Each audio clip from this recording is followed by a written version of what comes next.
সময়টা ছিল 1946। ভারত তখন স্বাধীনতার দ্বার প্রান্তে দাঁড়িয়ে, কিন্তু স্বাধীনতার সূর্য ওঠার আগেই নোয়াখালীতে নেমে এসেছিল এক ভয়াবহ অন্ধকার। পৃথিবী প্রত্যক্ষ করেছিল এমন এক নিষ্ঠুরতা যা মনে করলে আজও অনেকের আত্মা পর্যন্ত কেঁপে ওঠে। এই গল্পটা বাংলার সেই মাটির যা সেদিন লাল হয়ে গিয়েছিল হিন্দুদের লহুতে। যেখানে আগের দিন পর্যন্ত ভেসে আসছিল রবীন্দ্রসঙ্গীতের সুর, সেখানে সেদিন শুধুই শোনা যাচ্ছিল হিন্দু নারীদের আর্তনাদ। অনেক রাজনৈতিক দল এটিকে সামান্য ঘটনা বলে চালিয়ে দিতে চেয়েছে, কিন্তু এটি ছিল বাংলার মাটিতে ঘটে যাওয়া এক ভয়ানক সত্যতা। 1204 খ্রিস্টাব্দে বখতিয়ার খলজির দ্বারা বাংলা এবং বিহারের হিন্দুদের উপর চালানো বর্বরতার থেকেও ভয়ানক ছিল নোয়াখালীর ঘটনা। তখন ইন্টারনেট বা সোশ্যাল মিডিয়ার অস্তিত্ব ছিল না। এক গ্রামের খবর আরেক গ্রামে পৌঁছাতেই কয়েকদিন সময় লেগে যেত, কিন্তু নোয়াখালীতে বসবাসরত হিন্দুদের সাথে যা ঘটেছিল তা বিদ্যুৎ গতিতে সবার কানে পৌঁছে যায়। আপনি কল্পনা করতে পারেন হিন্দু পুরুষদের নির্মমভাবে হত্যা করার পর সেই মৃত পুরুষের স্ত্রীকে জোরপূর্বক নিকাহ দিয়ে দেওয়া হতো স্বামীর গাড়ির সঙ্গে। শুধু তাই নয়, হাজার হাজার হিন্দুকে জোর করে ধর্মান্তরিত করে বাধ্য করা হতো গোমাংস খাওয়ার জন্য। 8-9 বছরের ছোট ছোট হিন্দু কন্যাদের নিকাহ দিয়ে দেওয়া হতো 60 বছর বয়সী বয়স্ক মৌলানাদের সাথে। এমনকি হিন্দুদের মানসিকভাবে ভেঙে ফেলার জন্য ধর্মান্তরণের পর সামাজিক বিধি লঙ্ঘন করে হিন্দু কাকাতো ভাই বোনদের মধ্যেও বিয়ে দিতে বাধ্য করা হতো। এই নারকীয় দুঃসময়ে নোয়াখালীতে 5000-এরও বেশি হিন্দু করা হয়েছিল। আহত হয় প্রায় 50,000। শত শত হিন্দু নারী শিকার হয়েছিল ধর্ষণের। ভেঙে পড়ে মন্দির পুরানো হয় ঘরবাড়ি। তাই কট্টরপন্থীদের হাত থেকে বাঁচতে কয়েক লক্ষ হিন্দু পৈতৃক ভিটেমাটি সয় সম্পদ ফেলে নোয়াখালী থেকে পালিয়ে যেতে বাধ্য হয়। বন্ধুরা, কট্টরপন্থীরা দীর্ঘ 1 মাস ধরে নোয়াখালীতে তাণ্ডব চালায়। আর এই তাণ্ডবে সেখানকার হিন্দু নারী পুরুষদের কি পরিণতি হয়েছিল তা জানার আগে এই ঘটনার সূত্রপাত কোথা থেকে হয়েছিল তা আগে জানতে হবে। কেন হঠাৎ করে নোয়াখালীর হিন্দুরা পরিণত হয়েছিল কট্টরপন্থীদের লক্ষ্যবস্তুতে? বন্ধুরা, এই কাহিনীর শুরুয়াত হয়েছিল নোয়াখালীর ঘটনার ঠিক 2 মাস আগে। আসলে মুসলিম লীগের স্বপ্ন ছিল কলকাতাকেও পাকিস্তানের অংশ বানানো হবে। তাই 1946 সালের 16ই আগস্ট জিন্নাহ ডাইরেক্ট অ্যাকশন ডের ঘোষণা দেন। আর এই কর্মসূচির জন্য মুসলিম লীগ বেছে নিয়েছিল কলকাতা শহরকে, কারণ বাংলায় তখন তাদের সরকার এবং প্রধানমন্ত্রী ছিলেন জিন্নাহর কট্টর সমর্থক হোসেন সোহরাওয়ার্দী। 16ই আগস্ট শুক্রবার পূর্ব পরিকল্পনা অনুযায়ী জুম্মার নামাজের পর মুসলিম লীগ নেতাদের নির্দেশে কট্টরপন্থীরা লড়কেলেঙ্গে পাকিস্তান স্লোগান দিতে দিতে হিন্দু অধ্যুষিত এলাকাগুলোতে ঝাঁপিয়ে পড়ে। কট্টরবাদীরা আগে থেকেই জানত 16ই আগস্ট কি হবে, তাই তারা সেদিন নিজেদের দোকানপাট খোলেনি এবং পরিবারের নারী শিশুদের আগে থেকেই নিরাপদ স্থানে সরিয়ে রেখেছিল। এমনকি সোহরাওয়ার্দীর নির্দেশে কলকাতার 24টি থানার মধ্যে 22টি থানায় আগে থেকেই মুসলিম ইনচার্জ বসানো হয়েছিল, যেন পুলিশ কোনো সক্রিয় ভূমিকা পালন করতে না পারে। এরপর শুরু হয় নির্মম কাণ্ড। টানা 3 দিন ধরে চলা এই তাণ্ডবে কয়েক হাজার হিন্দু প্রাণ হারায়। হিন্দুদের দোকানপাট সব পুড়ে ছাই হয়ে যায়। কলকাতার রাস্তা লাল হয়ে গিয়েছিল হিন্দুদের রক্তে। পরিস্থিতি এতটাই ভয়াবহ ছিল যে শহরের আকাশ ঢেকে গিয়েছিল চিল আর শকুনে। কলকাতা পরিণত হয়েছিল এক বিভীষিকাময় মৃত্যুপুরীতে। আর ঠিক তখনই কলকাতার হিন্দুদের রক্ষা করার জন্য এগিয়ে আসেন গোপাল মুখোপাধ্যায় ওরফে গোপাল পাঠা। তার নেতৃত্বে হিন্দুরা প্রতিরোধ গড়ে তোলে। একজন হিন্দুর বদলে 10 জন কট্টরবাদীকে প্রতিজ্ঞা করেন তিনি, যার ফলে জিন্নাহর কলকাতা দখলের স্বপ্ন ভেঙে চুরমার হয়ে যায়। প্রতিশোধের আগুনে জ্বলে ওঠে মুসলিম লীগের নেতারা। শুরু হয় নতুন পরিকল্পনা, আর তাই তাদের পরবর্তী লক্ষ্য হিসাবে বেছে নেওয়া হয় নোয়াখালীর হিন্দুদের। কট্টরপন্থীরা প্রতিশোধ নেওয়ার জন্য নোয়াখালীকে বেছে নেয়। এর পেছনে ছিল বেশ কয়েকটি কারণ। প্রথমত, ভৌগোলিক অবস্থানের দিক থেকে নোয়াখালী ছিল বাংলার একেবারে দক্ষিণ পূর্ব প্রান্তের সমুদ্র তীরবর্তী একটি অঞ্চল। বড় বড় শহর ও প্রশাসনিক কেন্দ্র থেকে অনেকটাই দূরে। এই দূরত্ব একে সহজেই নিয়ন্ত্রণের বাইরে নিয়ে যেতে সহায়তা করেছিল। দ্বিতীয়ত, সে সময় নোয়াখালীর ধনবান ও প্রভাবশালী ব্যক্তিদের অধিকাংশই ছিলেন হিন্দু জমিদার ও ব্যবসায়ী। তাদের ঐতিহ্যবাহী জমিদার বাড়িগুলোর ধ্বংসাবশেষ আজও ইতিহাসের নীরব সাক্ষ্য বহন করে। তৃতীয়ত, জনসংখ্যার অনুপাতও ছিল কট্টরপন্থীদের অনুকূলে। 1946 সালের দিকে নোয়াখালীর মোট জনসংখ্যার প্রায় 82% ছিল মুসলিম, আর মাত্র 8% ছিল হিন্দু। সংখ্যাগত দিক থেকে সংখ্যালঘু হওয়ার কারণে হিন্দুদের প্রতিরোধ গড়ে তোলার কোনো সম্ভাবনাই ছিল না। তাই পূর্ব পরিকল্পনার অংশ হিসেবে কট্টরপন্থীরা প্রথমে হিন্দুদের উস্কানোর চেষ্টা করে, কিন্তু হিন্দুদের তরফ থেকে কোনো প্রত্যাশিত প্রতিক্রিয়া না আসায় কট্টরপন্থীরা তাদের পুরনো কৌশলের আশ্রয় নেয়, যা তারা অতীতেও ব্যবহার করেছিল এবং এখনও করছে। আর সেই কৌশলটির নাম হলো গুজব ছড়ানো। সেপ্টেম্বর মাস থেকেই কট্টরপন্থীরা অপারেশন নোয়াখালী কার্যকর করার লক্ষ্যে গোপনে প্রস্তুতি নিতে শুরু করে। তারা হাটবাজারে লোক জড়ো করে হিন্দুদের বিরুদ্ধে বিদ্বেষ ছড়াতে থাকে। হিন্দুদের দোকান থেকে দ্রব্য সামগ্রী না কেনার ফতোয়া জারি করা হয় এবং বলা হয় কোনো মুসলিম যদি হিন্দুদের দোকান থেকে কেনাকাটা করে তাহলে তাকে শাস্তি ও জরিমানা করা হবে। সমগ্র নোয়াখালী জুড়ে নানান ধরনের উস্কানিমূলক পুস্তিকা বিতরণ করা হয়। সেসব পুস্তিকায় লেখা ছিল কাফের শেষ করে ইসলামের বিজয় প্রতিষ্ঠার সময় এসেছে। পরিকল্পনাকারীরা শহর থেকে শত শত লিটার পেট্রোল এনে গ্রামে গ্রামে মজুত করতে শুরু করে।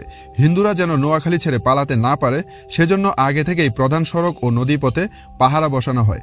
মুসলিম লীগ নেতারা বাইরে থেকে হাজার হাজার পাঞ্জাবি মুসলিমকে নোয়াখালীতে পাঠাতে শুরু করে। প্রস্তুতি শেষে বেছে বেছে হিন্দু বাড়িগুলোকে টার্গেট করে উস্কানি দেওয়া, ডাকাতি করা এবং ফসল বিনাশের মতন ঘটনা সংঘটিত হতে থাকে। হিন্দু বাড়ি ও মন্দিরগুলোকে অপবিত্র করার জন্য তারা গোমাংস কেটে রাতের অন্ধকারে সেগুলো হিন্দু বাড়ি ও মন্দিরের সামনে ফেলে দিয়ে যেত। বিভিন্ন স্থানে হিন্দুদেরকে অরঙ্গজেবের শাসনামলের মতো জিজিয়া কর দিতে বাধ্য করা হয়।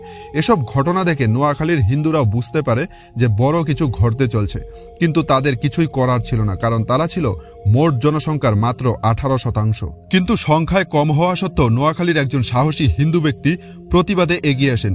তিনি চেষ্টা করেছিলেন হিন্দুদের একত্রিত করতে, তাদের মধ্যে আত্মবিশ্বাস জাগিয়ে তুলতে। তিনি ছিলেন লক্ষ্মীপুরের রামগঞ্জ থানার অন্তর্গত করপাড়া গ্রামের জমিদার শ্রী রাজেন্দ্রলাল রায়চৌধুরী। মুসলিম লীগের প্রবল বিরোধী এই জমিদার ছিলেন নোয়াখালী বার অ্যাসোসিয়েশনের সভাপতি এবং হিন্দু মহাসভার নোয়াখালী শাখার প্রেসিডেন্ট। ফলে অপারেশন নোয়াখালীর মূল পরিকল্পনাকারী পীর গোলাম সারওয়ার হোসেনের লক্ষ্যবস্তুতে পরিণত হন জমিদার রাজেন্দ্রলাল। সারওয়ার হোসেন তার বিরুদ্ধে ষড়যন্ত্রের সুযোগ খুঁজতে থাকে। সময়টা ছিল 1946 সালের 10 অক্টোবর। সেদিন ছিল শরৎ পূর্ণিমা। সারা বাংলার মতন নোয়াখালীর হিন্দুরাও ব্যস্ত ছিল মাতা লক্ষ্মীর আরাধনায়।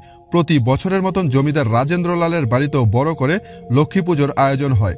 সেদিনের পুজোয় অতিথি হিসাবে যোগ দিতে এসেছিলেন ভারত সেবা সংঘের সন্ন্যাসী স্বামী ত্রয়ম্বকানন্দ। আর এই সুযোগটিকেই কাজে লাগায় কট্টরপন্থীরা। তারা চারদিকে গুজব ছড়িয়ে দেয় জমিদার বাড়িতে নাকি একজন লাল বস্ত্র পরা সন্ন্যাসী এসেছেন, যিনি ঘোষণা করেছেন এবারের পুজোয় দেবীকে তুষ্ট করতে মুসলিমদের উৎসর্গ করা হবে। মুহূর্তের মধ্যেই বিদ্যুৎ গতিতে সেই গুজব ছড়িয়ে পড়ে সমগ্র নোয়াখালী জুড়ে। পরিকল্পনা মতো গুজব ছড়িয়ে দেওয়ার পর পীর গোলাম সারওয়ার হোসেন শাহপুর বাজারে একটি ভিড় জড়ো করে উত্তেজিত জনতাকে জমিদার রাজেন্দ্রলাল এবং স্বামী ত্রয়ম্বকানন্দের মুন্ডু নিয়ে আসার নির্দেশ দেন। সেই উস্কানিমূলক ভাষণের পর কট্টরপন্থীরা সর্বপ্রথম শাহপুর বাজারের সমস্ত হিন্দু দোকানে লুটপাট করে আগুন ধরিয়ে দেয়। পরের দিন 11 অক্টোবর তারা জমিদার রাজেন্দ্রলালের বাড়ির দিকে মিছিল করে এগিয়ে যায়। সেই সময় অনেক নিরীহ হিন্দু গ্রামবাসী জমিদার বাড়িতে আশ্রয় নিয়েছিল, তাই প্রজাদের রক্ষা করার জন্য জমিদারবাবু ভবনের ছাদে উঠে প্রতিরোধ করার চেষ্টা করেন, কিন্তু অল্প সময়ের মধ্যেই উনার গুলি শেষ হয়ে যায়। সুযোগ বুঝে হামলাকারীরা বাড়ির ভিতরে প্রবেশ করে আশ্রিত সকলকে হত্যা করে পাশের একটি পচা ডোবাতে ফেলে দেয়। এরপর জমিদার রাজেন্দ্রলালকে করে উনার মুন্ডু একটি থালায় সাজিয়ে পীর গোলাম সারওয়ার হোসেনের সামনে নিয়ে যাওয়া হয়। এই খুশিতে পীর গোলাম জমিদার রাজেন্দ্রলালের দুই সুন্দরী মেয়েকে গনিমতের দ্রব্য হিসেবে তার দুই প্রধান সহযোগীকে উপহার দেন। জমিদার বাড়ির ঘটনা চারদিকে ছড়িয়ে পড়তেই পার্শ্ববর্তী অঞ্চলের কট্টরপন্থীরাও হিন্দুদের সম্পদ লুণ্ঠন ও হিন্দু নারীদের গনিমতের দ্রব্য হিসেবে পাওয়ার লোভে প্রতিবেশী হিন্দুদের উপর ঝাঁপিয়ে পড়ে। কাল পর্যন্ত যারা এক বৃন্তে দুটি কুসুম বলে সম্প্রীতির গল্প বলতো, সেই প্রতিবেশীরাই হঠাৎ করে হিন্দুদের পিপাসু হয়ে ওঠে। 13 অক্টোবরের মধ্যে এই বিভীষিকা ছড়িয়ে পড়ে সমগ্র নোয়াখালী সহ পার্শ্ববর্তী কুমিল্লা, হাজীগঞ্জ, ফরিদগঞ্জ, চাঁদপুর, চৌদ্দগ্রাম এবং ত্রিপুরাতে। প্রায় 2000 বর্গ কিলোমিটার এলাকা জুড়ে হিন্দুদের সম্পদ লুণ্ঠন, হিন্দু বলপূর্বক ধর্মান্তরণ অবাধে চলতে থাকে। বাধা দেওয়ার কেউ ছিল না। পুলিশ প্রশাসন সবাই নীরব দর্শক। মনে হচ্ছিল যেন শত শত মাঝে কয়েকটি নিরীহ খরগোশকে ছেড়ে দেওয়া হয়েছে। কট্টরপন্থীরা সমস্ত মন্দির গুড়িয়ে দেয়, ধ্বংস করে ফেলে সমস্ত ধর্মগ্রন্থ।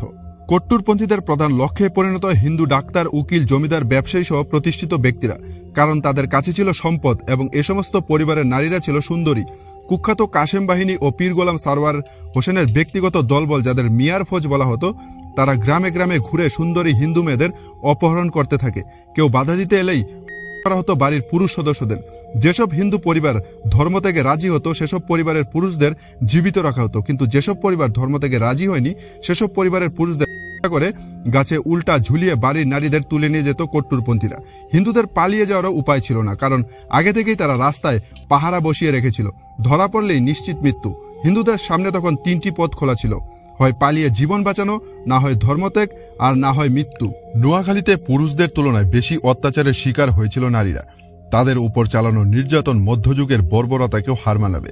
12 থেকে 42 কেউই রেহাই পায়নি কট্টরপন্থীদের কুনজর থেকে। সে সময় কট্টরপন্থীরা দল বেঁধে হিন্দু গ্রামে ঢুকে বাড়িঘর জ্বালানোর পর স্ত্রীর সামনেই স্বামীকে হত্যা করে স্ত্রীর হাতের শাঁকাপলা ভেঙে মাটিতে শুইয়ে পায়ের বুড়ো আঙ্গুল দিয়ে স্মৃতির সিঁদুর মুছে দিত। এরপর স্বামীর হত্যার সঙ্গেই জোর করে নিকাহ দেওয়া হতো বিধবা স্ত্রীদেরকে। 12 বছর বয়সী হিন্দুর কন্যাদের জোর করে বিয়ে দেওয়া হতো 60 বছর বয়সী বুড়া মৌলবীদের সঙ্গে। হাজার হাজার হিন্দু নারীকে অপহরণ করে ধর্মান্তরিত করেছিল কট্টরপন্থীরা। কয়েকটি বেসরকারি হিসেব অনুযায়ী প্রায় 50 থেকে 75 হাজার হিন্দু নারীকে অপহরণের পর ধর্মান্তরণ করা হয়, যাদের একটি বড় অংশকে পরবর্তী সময় নোয়াখালী সহ পার্শ্ববর্তী অঞ্চল থেকে উদ্ধার করা হয়েছিল। শত শত হিন্দু নারী এই নারকীয় অত্যাচার থেকে বাঁচতে বেছে নিয়েছিলেন তার পথ। বিশিষ্ট সমাজসেবী নীলা রায় একাই 90 মাইল পায়ে হেঁটে 400রও বেশি অপহৃত হিন্দু নারীকে উদ্ধার করতে সমর্থ হয়েছিলেন।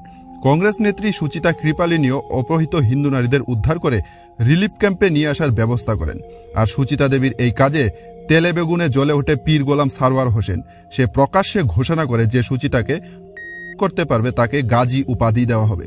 তাই সুচিতা দেবী নোয়াখালীতে থাকার সময় সম্মান বাঁচাতে সব সময় নিজের কাছে পটাশিয়াম সায়ানাইডের ক্যাপসুল রাখতেন। এই নরক থেকে বেঁচে ফেরা অনেক প্রত্যক্ষদর্শীদের বয়ান অনুযায়ী সেই সময় নোয়াখালীতে বসবাসরত প্রতিটি হিন্দু পরিবারের কোনো না কোনো নারী সুচিতা হতেই হয়েছিল।